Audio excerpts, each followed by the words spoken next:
Bonsoir Patricia. Oui, un retour aux sources, vous l'avez dit, et c'est pas Joël Breton qui me contredira, le grand ordonnateur de ces sarabandes. Parce que ça fait quoi? Ça fait 10 ans? Ça fait 10 ans, C'était quasiment jour pour jour. les dernières sarabandes des Bouchots qui étaient ici à Saint-Cybardo? Exactement. On est descendu de la montagne, dans le village, au bord de la rivière. Et après, pendant 10 ans, vous êtes parti en itinérance dans beaucoup de villages ici, dans ce Rouillaquet? Ouais, on a fait le tour d'une dizaine de villages.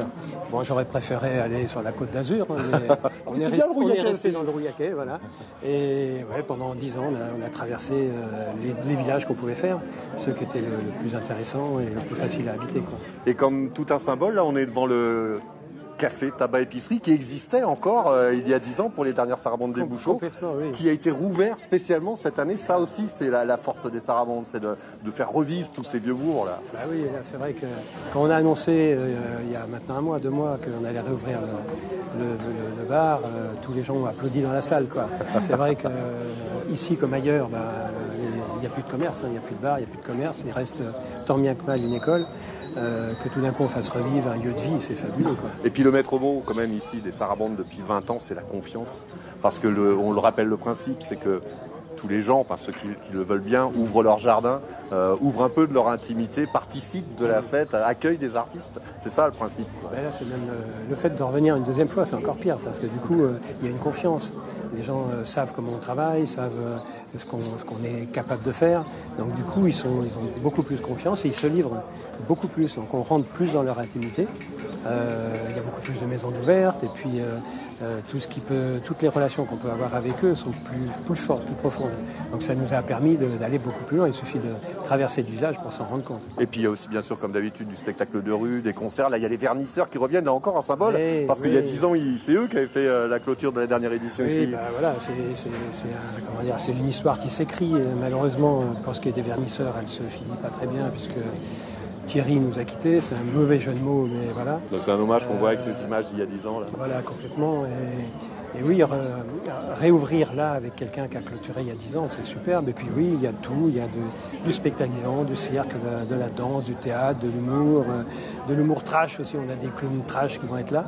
Et puis beaucoup de musique, et puis surtout les 45 plasticiens qui ont investi l'ensemble du village. Merci, bon festival. Et merci. Puis là tout de suite on va aller voir Dany Massonnet. Son jardin, il est juste extraordinaire.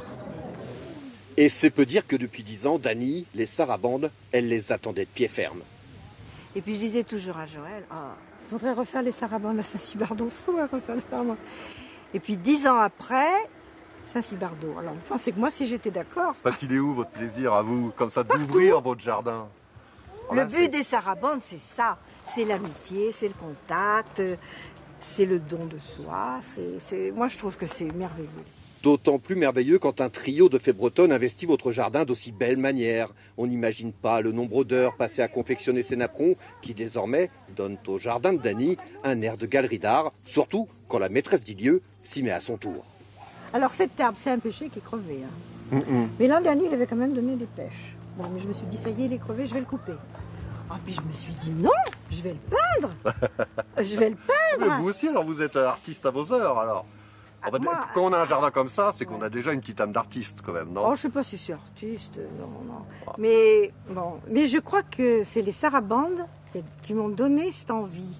Et voilà qu'arrive en voisin Didier. Personne ne le soupçonnait dans le village, mais Didier aussi est un artiste. Et voilà donc sa première exposition chez Dany.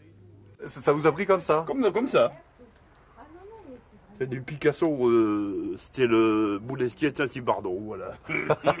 Vous savez combien vous en avez fait depuis que vous avez commencé? Non, je sais plus, je compte même pas. C'est-à-dire des centaines? Ouais, à peu près, ouais. Non, mais c'est extraordinaire. C'est pas des photos de paysage, hein. Des sarabandes. Et oui, ça se passe comme ça aux sarabandes, et on n'est pas au bout de nos surprises. Voilà Patricia, et si j'ai un conseil à vous donner, c'est une fois le journal terminé, de venir ici, nous rejoindre ici à Saint-Cybardo, parce qu'évidemment c'est à la nuit tombée que les sarabandes prennent toute leur dimension féerique, et je ne vous parle pas des spectacles de rue, des concerts, bref, on vous raconte tout ça. Demain, les sarabandes à Saint-Cybardo, c'est jusqu'à dimanche après-midi.